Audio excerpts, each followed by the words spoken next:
What is up, YouTube? What is up, family? We have another Patreon request. You guys love this guy. You know why? Because I love this guy. So you guys made me love this guy. And I do. I love this guy. Joueur du Grenier. Resident Evil. Off topic. Resident Evil. Because he can't possibly be saying this game sucked, because the game was good. I remember the first, well, I only played a few of them, but I remember the original PlayStation. The original PlayStation. I remember the game so well. I remember walking down a hallway. Everything's quiet. It has some eerie music playing. You knew something was going to happen. You know when you're walking down a hallway and you know something is going to pop up and scare the crap out of you. And sure enough, dogs, wild, crazy dogs, rabid dogs, jump through the window. And then they start attacking you. You got to shoot. You remember that part? Do you know? You remember the part I'm talking about? Scared the crap out of me. Yep. 20 years later, or at least 20 years, I remember. I still remember that one moment in the game that scared the merde out of me. Yep. Je rappelle tout. But he's probably going to be talking about the movie, the game, the part 1, the part 2, the part 3. I think only part 1 or 2 was okay, and then they went crazy, and then it just got ridiculous. But I stopped watching. But I remember 1 and 2. I remember, what's her name? Who was that actress? She was in Walking Dead, I think, the same actress. Anyway, I'll remember when I see her, but I don't remember her name. But yeah, you know, she could she became like superhuman. Let's see what our friend has to say about it. Salut à tous, cette vidéo est sponsorisée par Opera GX. Opera GX est un navigateur qui permet de limiter l'utilisation du CPU et de la RAM pour éviter le lag. I wish I could have that, but not for games, for Chrome. My whole computer lags because I have like 90 tabs open. Yeah, I know, that's my fault. I know. Des intégrations directes de Twitch et de Discord. Et c'est aussi des fonds d'écran animés qui s'exécutent en douceur en arrière-plan de votre navigateur. Et pour en profiter un maximum, je regarde ça sur mon grand écran. Ça fait 1 heure qu'on t'attend pour tourner là. Qu'est-ce que tu branles? Attends, c'est un fond d'écran animé sur Opera GX? Mais c'est aussi plein de trucs pour vous faciliter la vie, compatible avec toutes les extensions Chrome, outils d'importation rapide pour importer les paramètres de votre ancien navigateur jusqu'à GX et une fonctionnalité dernière vidéo. Waouh! Grâce à ça, je peux revoir les 12 dernières vidéos que Fred a téléchargées. Regardez. Et vous pourrez également télécharger ce magnifique fond d'écran Joueur du Grenier tellement fluo qu'il rend la vue Even his sponsor stuff is funny. Aux aveugles, 100% garantie. Alors allez-y, téléchargez Opera et installez-le avec le lien dans la description. I have Opera.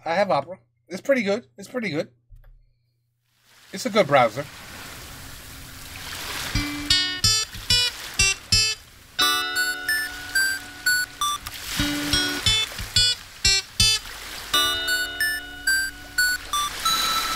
Un, 2, 3, 4.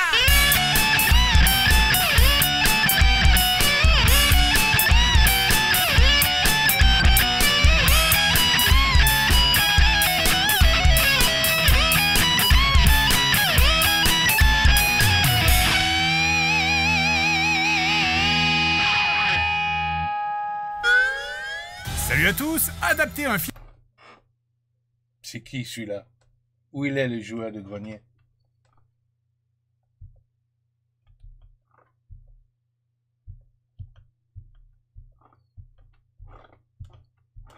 Ah, il a perdu du poids. Ah, I got it. Film en jeu vidéo, vous le savez, c'est très facile. Pourquoi vous faites ça? Mais quoi? Merde! Enfin non, c'est pas facile, mais en tout cas ça a été fait très souvent. Et dans la mission Joueur du Grenier, on a des dizaines et des dizaines d'exemples de ça. Mais dans l'autre sens, c'est certainement encore moins facile. Et pourtant de nombreuses personnes s'y sont essayées. Mario, Sonic, Uncharted, Tomb Raider, Warcraft, Mortal Kombat dont on avait déjà parlé. Ça peut arriver, hein, des fois que ça soit pas trop mal. Comme le premier Silent Hill par exemple, ou Détective Pikachu. Mais dans la majorité des cas, ça donne en général des films pas ouf, dont certains s'en sont fait une spécialité. Comme Uwe Boll qui a réalisé énormément d'adaptations de jeux en film, ou Paul Anderson. Et justement... Ah, voilà. Yes, her. Comme Uwe Boll, qui a réalisé énormément d'adaptations de jeux en film, ou Paul... Yeah, that's her. That's her. Anderson. Et justement, Paul Anderson, c'est aussi la même personne qui a réalisé toute la saga Resident Evil. On a déjà parlé de Resident Evil dans un vieux papy-grenier, tout le monde connaît cette saga, qui a commencé en 95 sur PlayStation 1, un jeu qui a redéfini le genre du survivant. Oh shit, that's it? Is that the hallway I'm talking about? À l'horreur, le jeu est une révolution par ses this game, this is it. Voilà la fenêtre. Et les chiens, c'est quoi, c'est ça? Mais... Des placements de caméra qui favorisent l'angoisse. I can't believe how shitty this looks. Because in my mind, it looked amazing. But this is what I was playing. C'est le côté claustrophobe, les munitions à gérer en faible quantité. Et justement, Resident Evil, c'est aussi les premiers jeux à apporter des scènes cinématiques avec des vrais acteurs et aussi un gameplay même très inspiré du cinéma. Pas étonnant donc que ce soit aussi les premiers jeux où le public se soit dit « Ah bah tiens, ça serait peut-être un bon film ». Et justement, ça a été fait. Resident Evil, c'est la saga de jeux vidéo qui a eu le droit au plus d'adaptations avec un total de 7 films, dont 6 sortis. 7 films? Oh, j'ai arrêté à 2. Entre 2002 et 2016 avec comme personnage principal Alice, jouée par Mila Jovovich. Ah, Mila, voilà. Et un 7e film sorti il y a quelques mois à peine, un reboot du nom de Resident Evil Welcome to Raccoon City. Et justement, ce reboot de Resident Evil est né d'un constat, c'est que les gens avaient beaucoup reproché au film précédent de ne absolument pas suivre la trame des jeux. Alors certes, il y a Wesker, il y a Umbrella, il y a Claire Redfield, mais ça n'a rien à voir avec les jeux. Et c'est aussi ce que pensait le réalisateur de ce film, Johannes Robert, qui justement voulait revenir à la base des jeux. Le film commence donc dans un orphelinat avec un concert de Carla Bruni à côté. Yeah, ouais, je rappelle. Oui, alors ces enfants qui chantent là pour vous faire peur, vous allez beaucoup les entendre dans ce film. Et allez, on va bourrer tout ce qui peut faire peur, hein, les gros plans sur les poupées, les clowns, la boîte à musique, une photo du prix de l'essence, le violon qui couine, et on y croise rapidement Lisa Trevor qui essaie de se lier d'amitié avec Claire et Chris Redfield, comme nous l'explique le film de manière si fine. Attendez. C'est Redfield, c'est ça? Chris et Claire Redfield. Redfield, hein? Chris et Claire Redfield. Mais, monsieur, on est là depuis 5 ans? Oui, depuis 5 ans. Dans l'orphelinat de Raccoon City. Monsieur, ça va? Oui, je vous souhaite une bonne nuit. C'est moi, monsieur Birkin, le médecin-chef, qui vous souhaite une bonne nuit. Ça, c'est un mur. Retour dans le présent, donc en 98, on retrouve Claire Redfield dans le camion de Monsieur Exposition. Ah oui, c'est vrai que vous allez voir votre frère, c'est ça? Il habite par ici, vous avez dit? À Raccoon City. Il reste rien à part les ratons laveurs depuis qu'Umbrella a commencé à s'en aller. Je le sais! Qui renverse une passante sur la route, mais celle-ci se relève et disparaît. Et Je sais, j'ai vu. complètement dans le champ de vision du mec d'ailleurs, mais c'est pas grave. Car pendant ce temps-là, à Raccoon City, les membres du Stars sont en train de boire un café avec parmi eux Léon Kennedy. T'aurais tiré sur ton partenaire pendant l'entraînement, c'est vrai ou non? Et aussi que ton paternel est très important dans la police. Alors il a pu te tirer d'affaire. Mais je le sais! Alors, on va dire quelque chose déjà pour commencer. Ce film est insupportable avec toutes ces scènes d'exposition. Une scène d'exposition, c'est une scène où le film va essayer de transmettre des informations au spectateur pour la compréhension d'un monde. Mais il faut aussi que ça ait du sens, et qu'on n'ait pas l'impression que le film s'adresse directement et volontairement au spectateur. Typiquement, hein? La plupart d'entre vous savent qu'Oswald Spencer était le fondateur d'Umbrella Corporation et le manoir était son lieu d'habitation jusqu'à Et qui parle comme ça en vrai? Sébastien Rassia, ami et collègue depuis plus de 15 ans avec qui je réalise les vidéos Joueurs du Grenier. Je vois que tu es en train de boire un café, dans ce café en Bretagne, région du nord-ouest de la France, connu pour sa pluie et ses autoroutes gratuites. Bref, dans cette ville de Raccoon City, quelque chose de louche semble se passer. Qu'est-ce qu'il a, votre œil?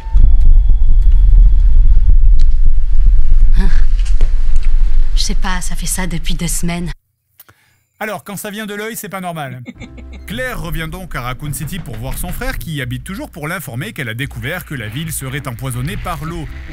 Toute cette ville a été empoisonnée. Mais son frère, qui ne lui a pas pardonné d'avoir quitté la ville, ne l'écoute pas et part travailler de son côté. Pendant ce temps-là, les alarmes de la ville se mettent à retentir, ordonnant le couvre-feu. Ceci est un message d'Umbrella Corporation. Pour votre sécurité, veuillez rester chez vous et attendre de nouvelles instructions. Alors déjà, réveiller les gens au milieu de la nuit pour leur dire de rester chez eux, c'est vraiment complètement con. Et Dezio, c'est bizarre ce monde là où c'est une société privée qui donne des ordres aux gens et pas les autorités. Ici le Serial Kellogg's Complex. Restez chez vous, il ne se passe rien. Et nous voilà donc dans les locaux de la police avec l'ensemble des membres du STARS, cette unité d'élite d'intervention de... Ah, on me dit dans mon oreillette que en fait les STARS dans ce film c'est la police de la ville, ce qui est en fait techniquement la police municipale en fait. Mais t'as pas d'oreillette?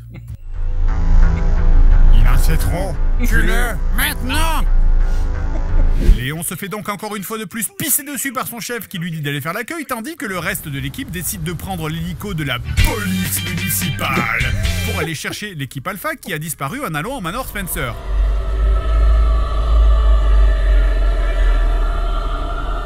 C'est le manoir Spencer de Resident Evil 1 sur PlayStation. C'est le même manoir qu'on voit dans le jeu. Pendant ce temps-là, à l'accueil, le chauffeur du camion qu'on a vu au début du film, qui a été mordu par son chien entre-temps, s'est transformé en zombie et vient s'exploser sur les grilles du commissariat.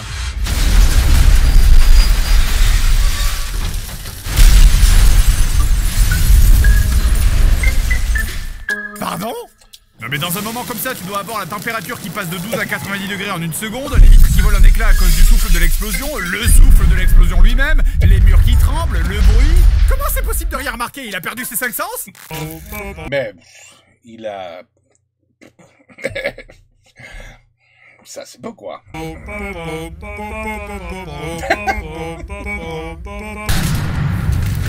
Ah, il s'est réveillé. Oh putain! Ok, je rappelle qu'à ce stade-là du film, la police ne sait pas qu'il y a des zombies encore. Oh mon dieu, mais cette femme est en train de s'étouffer! Et voilà, elle s'étouffe plus. Oh mon dieu, cette femme est en train d'accoucher! Tous les personnages dans ce film sont absurdes. Le chef de la police qui abandonne son poste au premier zombie, ce qui en fait un très mauvais flic ou un très mauvais traître au choix. Le mieux étant Léon, dédicace à tous ses fans dans les jeux, puisque dans ce film, c'est une colossale victime qui se fait bolosse par son patron et ses collègues, qui est maladroit, et se fait piquer son arme par un mec de 30 kilos enfermé derrière une grille qui a une tête à faire la sortie des collèges. Lâchez-moi, putain, hé! Oh, c'est... Fais-moi sortir tout de suite. C'est mon arme. Enfin, c'est pas mieux, le mec dans la cellule qui est un genre de complotiste parano déjà au courant de tout ce que fait Umbrella est enfermé avec un zombie, mais se fait quand même bouffer comme un con. Il le sait que le gars à côté de lui va le bouffer, il le sait, il le dit même. Bien sûr que non, il va pas bien, regardez-le. Ouvrez cette putain de grille. Ah si seulement j'avais quelque chose pour me défendre. Bref, donc au manoir Spencer, l'équipe Bravo partie chercher l'équipe Alpha tombe nez à nez avec un mort-vivant.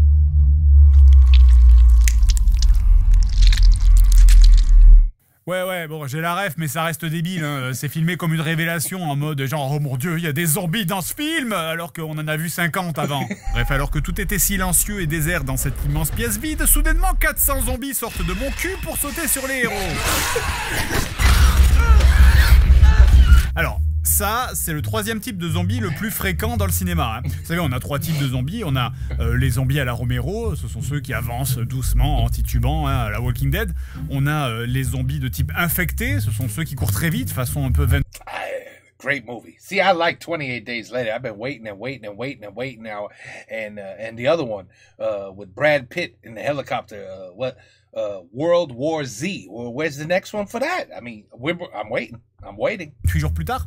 Et on a le troisième type de zombies, justement, comme dans Resident Evil, qu'on va appeler les zombies du spectacle. Et justement, pour l'émission Joueurs du Grenier, nous avons pu en interviewer un. Oui, vous savez, c'est pas facile d'être un zombie du spectacle. Et quand je vois mes collègues qui se contentent de marcher tout droit en faisant... franchement, c'est pas terrible. Je veux dire, il y a quand même un savoir-faire à maîtriser. Déjà, la clé, je pense que c'est la discrétion. C'est important pour faire un bon effet. Là, par exemple, mon collègue va arriver dans le dos du gentil qui ne l'a pas encore vu. Donc il va pas lui sauter dessus directement. Ça serait pas très correct. On préfère temporiser. On attend et paf! Le deuxième collègue qui était caché entre en scène. Ah, c'est fluide. Il y a une bonne technique. Alors... ah oui! Ça, c'est une de mes scènes favorites. L'idée, c'est d'avancer uniquement quand le briquet s'allume. Et au moment où on pense que mon collègue s'apprête à attaquer, eh bien non, plus personne. Ni à droite, ni à gauche. On temporise. Et là, le deuxième collègue arrive tout doucement et paf, le premier qui avait totalement disparu saute sur la victime. C'est vraiment du beau boulot. Allez, Duner, on y va. Maintenant, tu fais une roulade devant Chris Redfield. Allez, on y va, délicatement, voilà, agressif quand même, hein. Donc voilà, tu sors du champ et le deuxième approche et toi tu vas attaquer par le côté. Ah, j'adore ma troupe, ils sont vraiment comme ça. Bref, pendant que l'équipe Alpha affronte des morts vivants dans le manoir Spencer et que Wesker regarde un let's play du jeu sur son téléphone pour s'échapper, Claire, Léon et le chef de la police, qui sont bloqués dans Raccoon City parce que Umbrella bloque les sorties, se rendent à l'orphelinat pour prendre un raccourci jusqu'au manoir Spencer, qui serait la seule manière de s'échapper de la ville avant 6h du matin, heure à laquelle la ville entière va exploser. Avec l'aide de Lisa Trevor, les héros vainquent 2 liqueurs et Lisa leur montre le raccourci pour s'enfuir. Merci. Attendez, il me semble que la ville va exploser, non? Merci Lisa, mon amie d'enfance. Merci pour tout ce que tu as fait pour moi. Je suis tellement désolée qu'il n'y ait que 2 places dans cet ascenseur. C'est terrible parce que quand tu la vois, on dirait vraiment qu'elle veut venir en fait. Des fois, elle fait des petits mouvements comme ça pour avancer, tu sais. Non, désolée. C'est marqué. Bref, évidemment, fusion de 2 jeux Resident Evil oblige, le scénario force un peu tout ce petit monde à se rencontrer au même endroit pour des raisons un petit peu tirées par les cheveux. Avec... Tu sais pas qu'un film est aussi con until you watch it with Mr. Grenier. When you watch it with him, you then realize, wow, it was even stupider than I thought. That's what makes this guy great. Because there's so many scenes here that we watch it.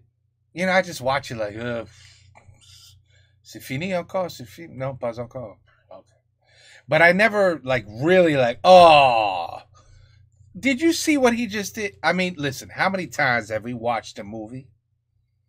As a matter of fact, I just saw a movie. It's going to be a while before it's in France, but it's with Mark Wahlberg. It's called Flight Risk. Wahlberg, it turns out to be the bad guy, and he's in the back. Oh, am I ruining the movie for you? Oh, I'm sorry. Well, let's just say that somebody in the movie is bad person.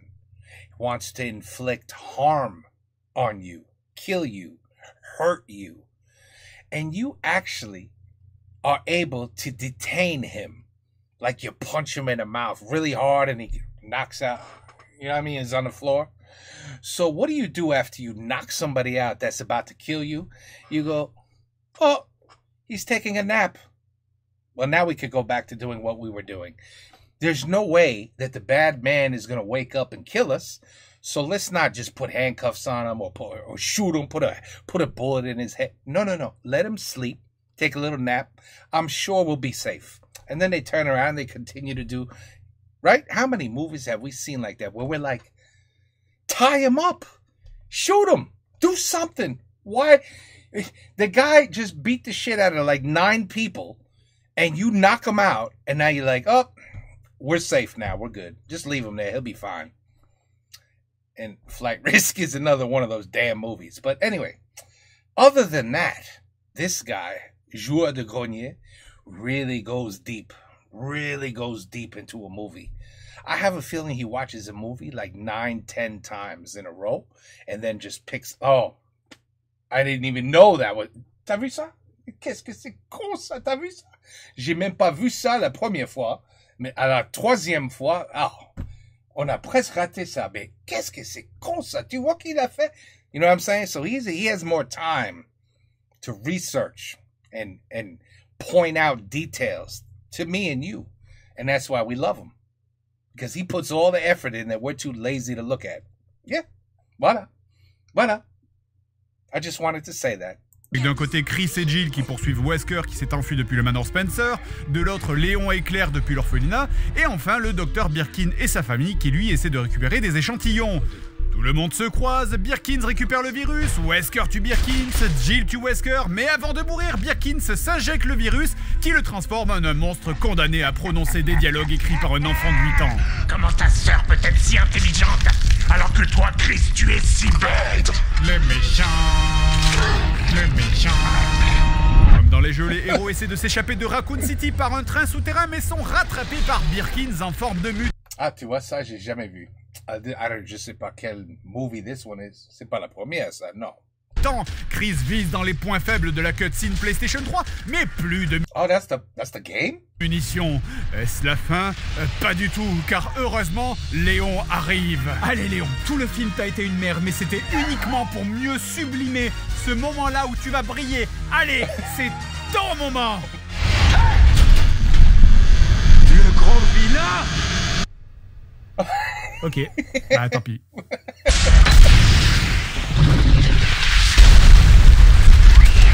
Ok, il n'y a aucune chance que qui que ce soit ait survécu à une explosion de lance-roquettes comme ça dans un wagon fermé. À partir de ce moment-là du film, ils sont tous morts et ça se passe dans leur tête.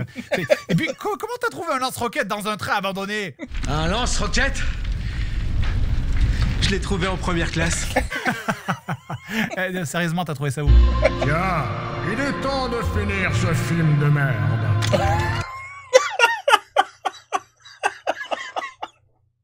That is excellent. Oh, d'ailleurs, grosse journée pour la petite Sherry Birkin qui a fui une invasion zombie, vu son père se faire tuer, être ressuscité en monstre, réabattre par un lance-roquette et regardez! Elle prend la vie du bon côté. Bref, Birkins est vaincu, Raccoon City explose, les vaches s'envolent, les héros sont vivants et on finit sur la scène post-crédit avec Wesker qui n'est pas mort, hein, il était juste enseveli sous 100 millions de tonnes de décombres, avec le personnage de Ada Wong qui lui donne des lunettes de soleil parce que quand tu ressuscites, eh ben tu as mal aux yeux. C'est comme dans le jeu! C'est comme dans le jeu, dans Wesker, dans le jeu, il a des lunettes noires aussi, j'ai la ref et c'est comme dans le jeu! Tu peux arrêter de parler comme ça, s'il te plaît? Je peux pas m'en empêcher, il faut que quelqu'un m'aide! Alors, ce film est noté comme étant le pire film Resident Evil avec une note de 5,2 sur IMDb. Et on peut voir moult commentaires disant que ce film n'est pas aussi bien que les 6 films précédents. Pas aussi bon que les films de Mila Jovovich. Comparé à ça, je préfère largement les films de Mila Jovovich.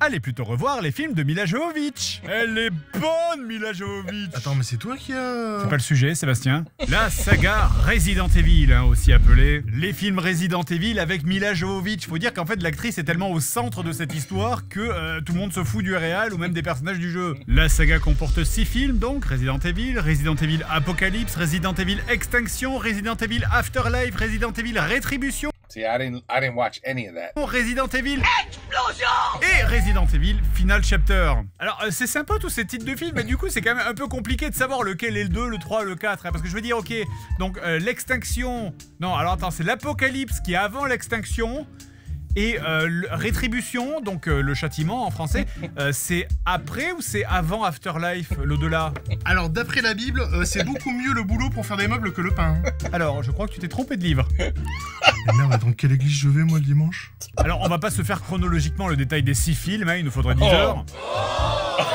Mais on va quand même essayer de faire un gros récapitulatif des scénarios. La saga nous raconte donc l'histoire de Alice,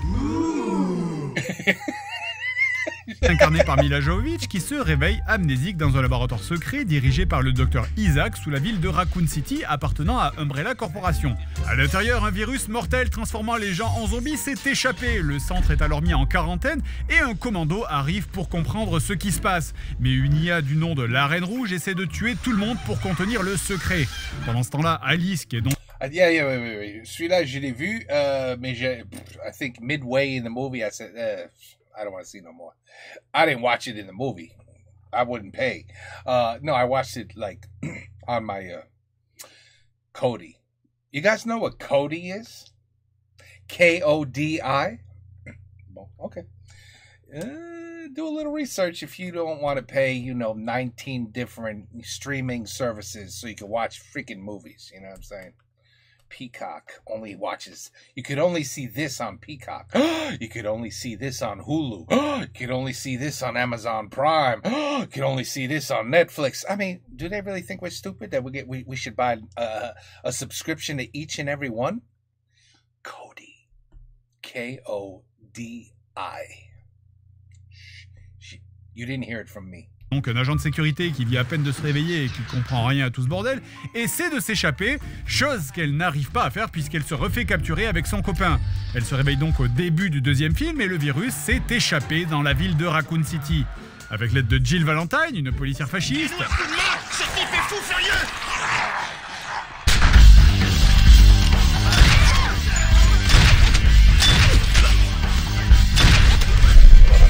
C'est Valentine. Je vois pas d'autres mots pour décrire ce que je viens de voir. Mais quoi? Il est votre personnage là, votre jeu de merde. Il a un mini-jupe, comme dans le jeu. Vous êtes content, non? Jill, Alice et quelques autres personnages essaient de s'échapper de la ville avant son explosion, pendant que son copain du premier film a été transformé en Némésis, un monstre avec un lance-roquette et un imper noir. Mais heureusement pour Alice et au pouvoir de l'amour... Oh, Matt, je suis vraiment désolée. Oh putain, je vais avoir besoin d'alcool. Mais tu bois pas? Bah, c'est peut-être le bon moment pour commencer. Némésis change de camp et attaque Umbrella. La ville explose à la fin de ce deuxième film et Alice se refait capturer mais réussit de nouveau à s'échapper. Et ce coup-ci, elle a des super pouvoirs. Ouais. Alors, est-ce qu'on pourrait avoir des explications? Non. Ah oui. Et la ville a explosé mais aucune conséquence pour le scénario. Hein. Des preuves viennent anéantir la véracité des reportages. Ce n'était qu'une blague de mauvais goût. Les faits sur la cassette ont été totalement démentis. Ce n'était qu'un sombre canular. Les organisateurs du canular, Jill Valentine et Carlos Oliveira, sont actuellement recherchés par la police. Comment ça c'est faux? C'est une ville qui a été rasée par une explosion nucléaire, ça devrait pas être trop difficile à vérifier, je pense. Tout le monde est mort. J'ai littéralement les pieds au centre du cratère. Vous le voyez bien là quand même. Et qui nous dit que c'est pas vous qui avez creusé ce trou là? Je perds mes cheveux à cause des radiations, quand même. Ah bah moi aussi, hein, je perds mes cheveux. C'est peut-être votre shampoing avec fait ça. J'ai un zombie qui est en train de me manger. Ah bah, vous voyez bien qu'il reste déjà vivant. Les personnages se sont donc échappés, mais le virus, lui aussi, est dans la nature. Et c'est le troisième film. Nous sommes dorénavant 5 ans après. Le virus est devenu tellement méchant qu'il a asséché la planète et foutu du sable partout. Il a séché les lacs et les rivières. His humor is so excellent. Les forêts devenaient des déserts. Connard de virus. Salaud, je parie qu'il a aussi augmenté les impôts et fait travailler les enfants. Ouais. C'est donc la fin du monde, mais on apprend qu'Alice est la clé pour trouver un vaccin. Umbrella essaie donc de la cloner, mais ça n'est pas suffisant, il leur faut l'original. Le docteur Isaac et Wesker, le président d'Umbrella, décident donc de partir chercher la vraie Alice qui erre quelque part dans le désert en se servant d'une nouvelle variante de super zombie.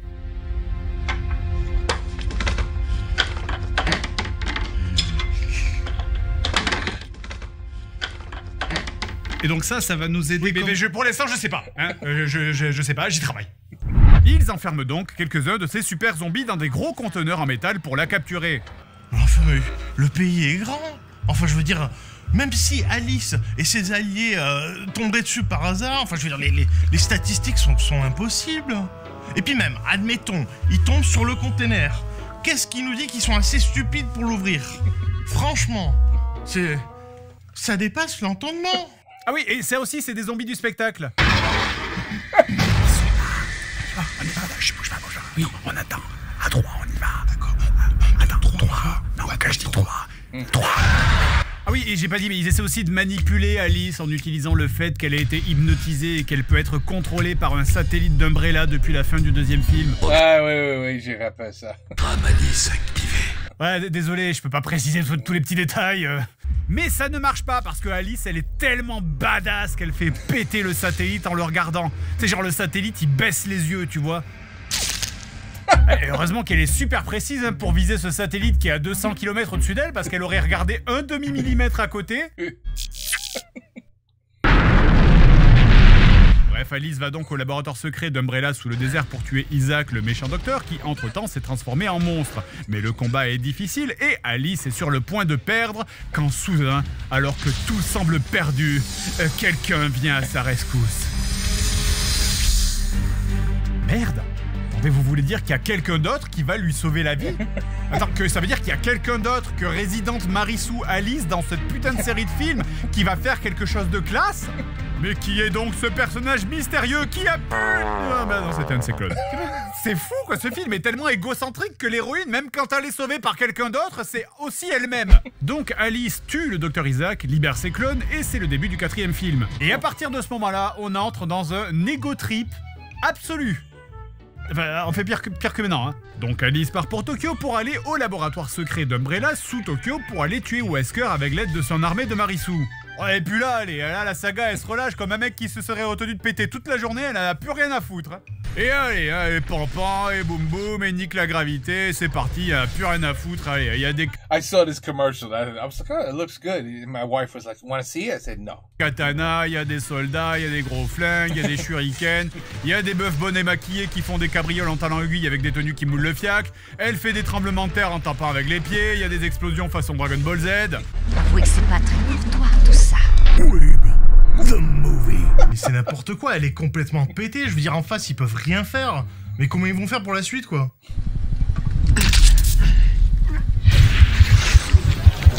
Tous les pouvoirs que tu avais. Puissance, vitesse, guérison accélérée.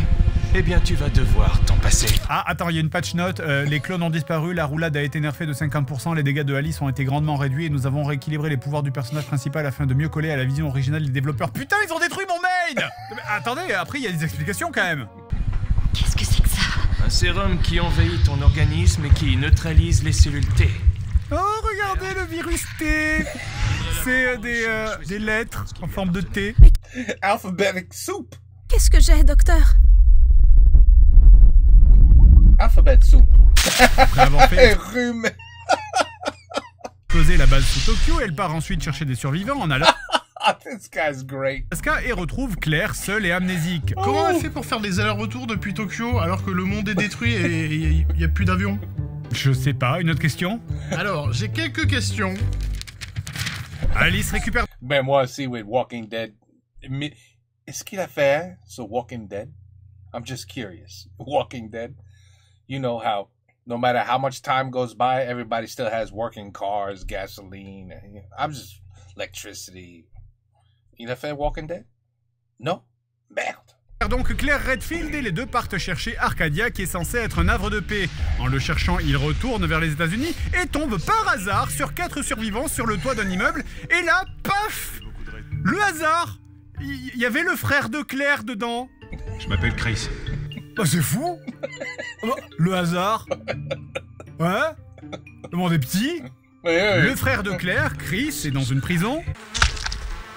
Et une fois libérés, après une scène d'action complètement stupide où encore une fois la physique se fait enculer sans même se faire offrir un verre avant, ils partent tous ensemble vers l'océan pour trouver Arcadia. Mais en fait, c'était un piège parce que Wesker était dans le bateau. Donc les personnages tuent Wesker... Je veux dire, Alice tue Wesker absolument toute seule et sans aide parce qu'elle est trop forte et trop belle aussi d'ailleurs, pendant que les autres ne font absolument rien. Oh Seigneur, c'est complètement con. Mais attends, si, ils font quelque chose. Ils ont le droit de lui tirer dessus quand il est déjà mort. Toi, on t'a assez vu.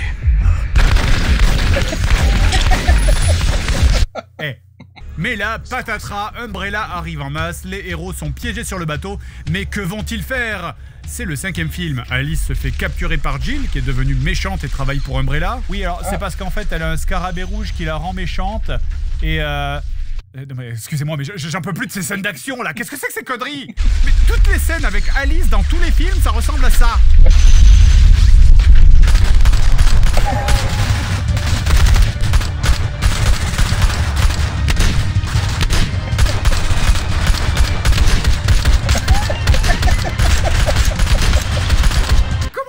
Là, elle a mis le mode no-clip. Bref, elle se fait capturer et se réveille dans un complexe d'Umbrella. Ouais, ça fait quoi maintenant? 4 fois, 5 fois? J'ai arrêté de compter.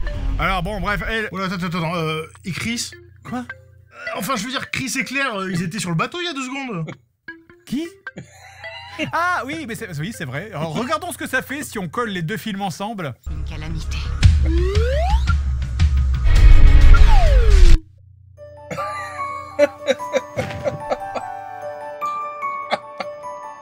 Disparu. C'est vrai qu'ils auraient pu mettre une explication quand même. Bah attendez, je la fais pour vous. Je dois y aller. Ma planète a besoin de moi. ces clercs sont morts en retournant sur leur planète.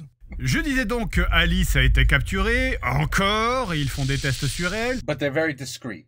They captured her, but they said, nobody wants to look at your perfect, beautiful body. So we're going to put a little towel over your boobies and the other area.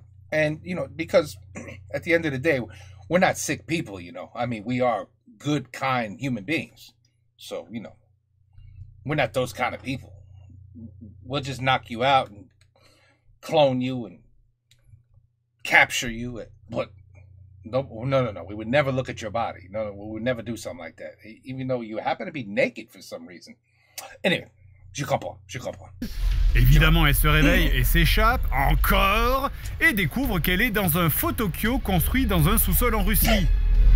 Contrairement au film d'avant où elle était dans le vrai Tokyo mais qu'elle devait aller en Alaska. Et elle se rend compte que Umbrella ont construit des fausses villes en sous-sol un peu partout dans le monde qu'ils peuplent avec des clones, qu'ils infectent avec le virus et qu'ils filment se manger entre eux pour l'envoyer à des gouvernements et leur montrer ce que le virus ferait. Ils ont recréé le centre de New York.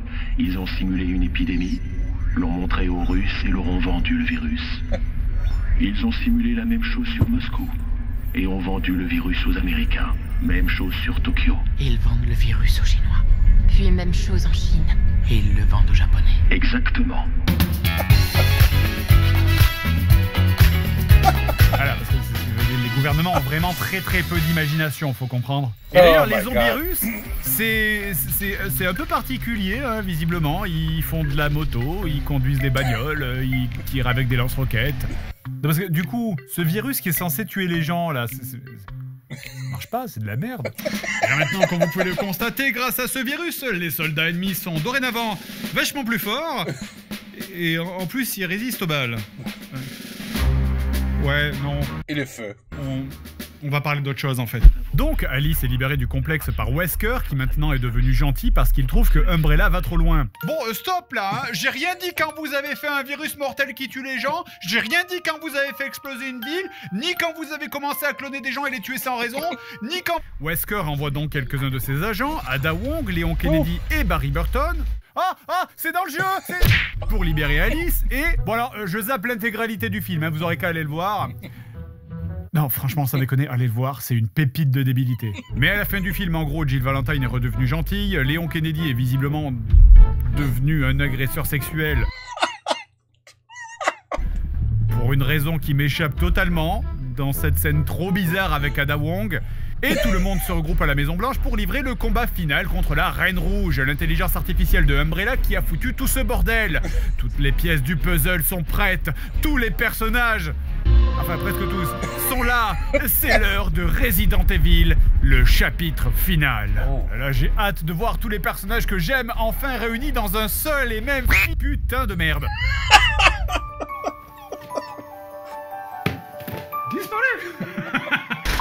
Tout le monde est retourné sur sa planète. Ben on s'en fout, tout ce dont on a besoin de voir finalement, hein, c'est Mila seule qui se bat contre des dragons avec sa Jeep.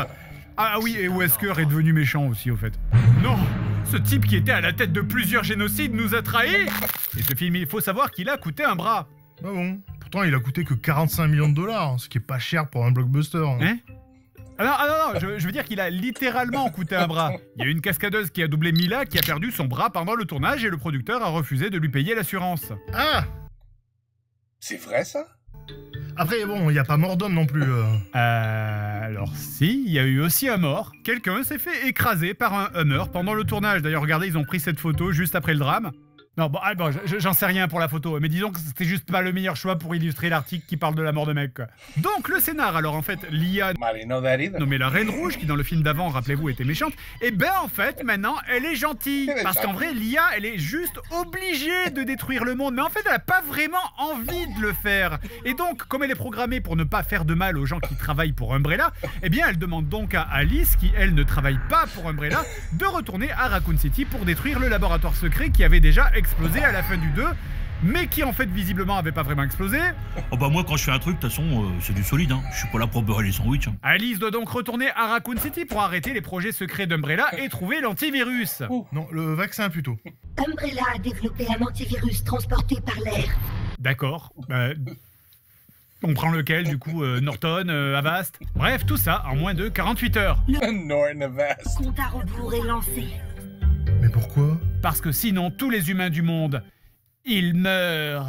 Mais enfin, mais comment? Mais je veux dire, mais ça fait 5 ans que c'est la fin du monde. Et pourquoi 48 heures? Il se passe quoi dans 48 mais je heures? sais pas, moi, merde, m'engueule pas. C'est dans le film, c'est comme ça. C'est juste parce que c'est plus classe avec un compte à rebours, peut-être, c'est tout. Ah ouais, dans 48 heures, je dois récupérer ma 206 au garage. Voilà, pour ça j'ai mis dans le film. Sinon je me rappelle pas, donc Il faut réparer.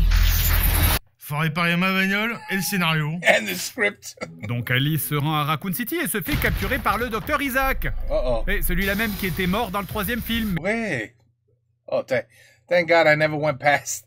I never even saw this one. Et qui en fait est vivant. Je l'ai fait exprès de dire que j'étais mort. Parce qu'en fait, dans le 3e film, c'était un clone. J'ai tué un clone. Ah, c'était un clone. Oh putain, mais on est sur des niveaux de scénario. C'est le feuilleton de mamie à 14h30 le mardi après-midi. Docteur Isaac, mais je croyais que vous étiez mort. Dans un accident à Bornéo. Oui, je le pensais aussi, ma chère Alice. Mais en réalité, c'était un clone qui était mort. Donc, avec l'aide de Claire Redfield, qu'elle retrouve purement par hasard aussi à Raccoon City... Alice Another coincidence. Oh, c'est fou. Bon, il est tout petit, hein. Et de quelques autres survivants qui, de toute façon, meurent tous peu après, ils réussissent à trouver Wesker qui décongèle le docteur Isaac. Le vrai. Parce qu'en fait, les deux d'avant, c'était des clones. Una seconde. Tu es peut-être mon clone, mais je suis ton frère jumeau. Madre de Dios! Et ça y est, nous avons enfin le vrai plan des méchants, la vraie révélation de la machination d'Umbrella, le scénario central des 6 films. Pourquoi est-ce que Umbrella a fait tout ça?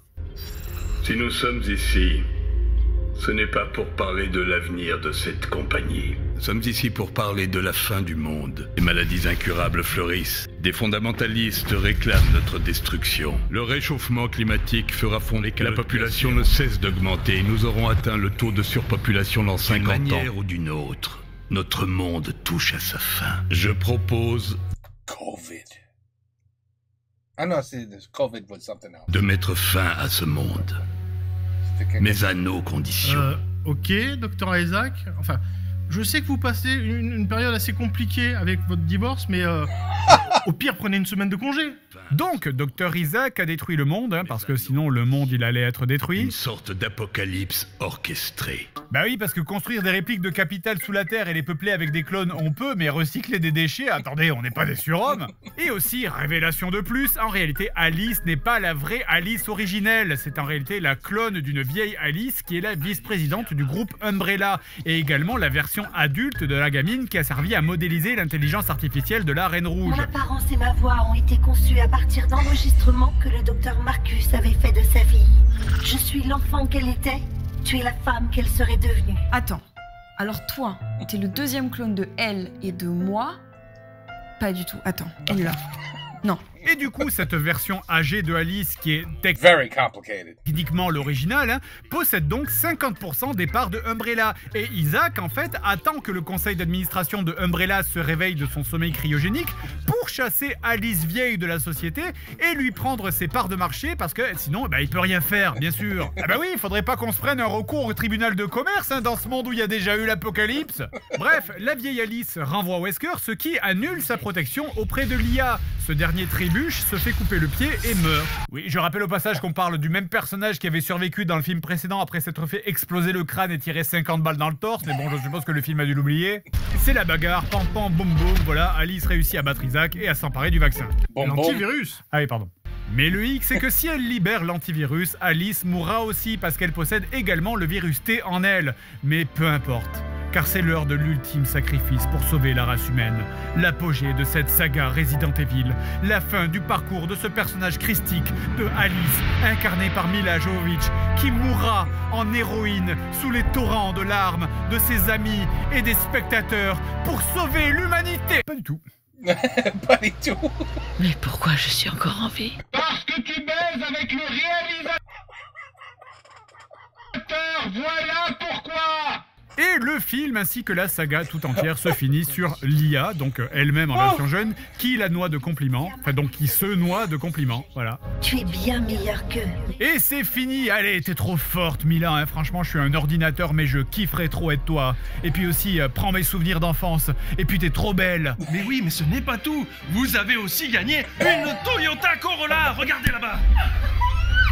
Et c'est la fin de cette saga. Alice n'est pas Jésus, elle est même plus forte que Jésus. Parce que même Jésus, lui, il est mort. Nul.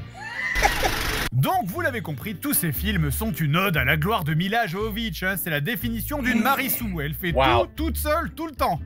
Et bordel, je pensais pas qu'on pouvait faire pire que Daenerys ou Rey Skywalker. Hein. Les héros du jeu sont juste là pour montrer qu'ils sont moins forts qu'elle. Si Paul Anderson il avait réalisé un film Pokémon, il y aurait eu Mila Jovovich qui serait arrivée en faisant « Casse-toi ! C'est moi qui fais les éclairs.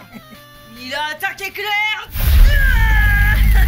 Elle sait se battre, elle fait atterrir des avions sur des logements du Crous, elle sait tout piloter, elle fait du kung-fu, elle peut vaincre des soldats d'élite même en ayant les mains attachées dans le dos et en étant suspendue par les pieds. Elle a des super pouvoirs de la force. Ah oui, et elle est plus forte que le scénario aussi, hein. Elle voit à travers les murs. Alors on n'est pas rentré dans les détails de chaque film, mais par exemple dans le deuxième film, on a des personnages qui sont enfermés à un moment dans une église en train d'affronter des monstres. Ils n'ont pas croisé Alice encore et...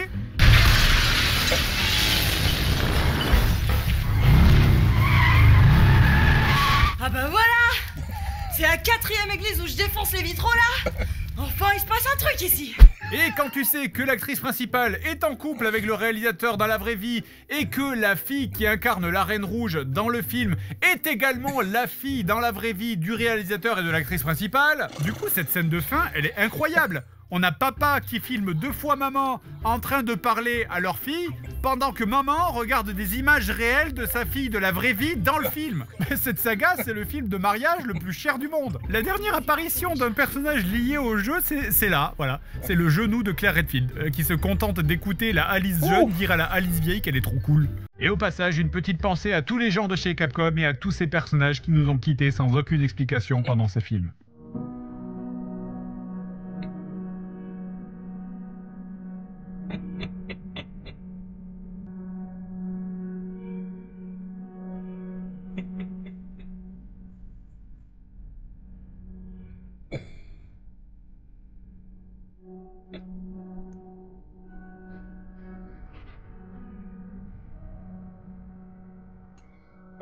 Et pourtant, finalement, étrangement d'ailleurs, ces films, ça a été un carton.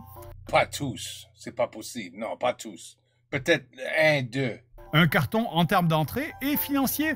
Et ils n'ont pas été détestés. Il y a toute une génération qui a grandi avec et qui a aimé ces films. Not me. Alors que bon... I quickly stopped at 2. Maybe it's been a long time. Peut-être j'ai vu 3. Mais ça, c'était tout après ça. Pourtant, c'est clairement débile. Hein. Mais c'est peut-être ça, finalement, vous voyez. Peut-être que le réalisateur, il a compris ce qu'était une merde. Une vraie merde. C'est pas juste une merde parmi d'autres, hein, c'est une merde sincère.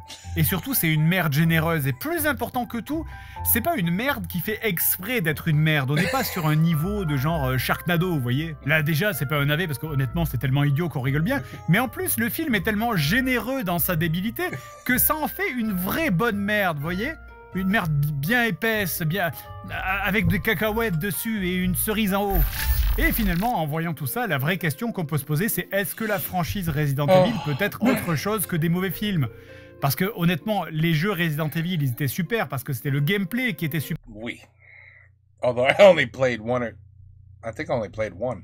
Super. Mais si tu prends le scénario, qui est l'élément de base avec lequel est fabriqué un film, le scénario des Resident Evil, c'était des énormes nanars, hein. Et c'est la même raison pour laquelle un film Metal Gear serait aussi d'une énorme merde. Le jeu nous donne cette sensation de stress avec la difficulté à bouger les personnages à cause de sa lourdeur, des munitions limitées, des cadrages de caméra qui jouent avec le hors-champ. He's right. I remember I was always running out of ammunition. So when I had to kill one, I had to be very careful. Just 1 or 2 bullets. Is he dead? Okay, I'm not going to waste a bullet on him. Mais ça en film, c'est impossible à faire. Alors est-ce qu'on peut dire finalement que ce sont les films de Paul Anderson les meilleurs? Évidemment, parce que je suis la meilleure. Déjà, je suis super belle, je suis super forte, je suis super cool. Qu'est-ce que vous faites là? Wow, qu'est-ce que tu fais dans mon cadre là? Tu casses tout.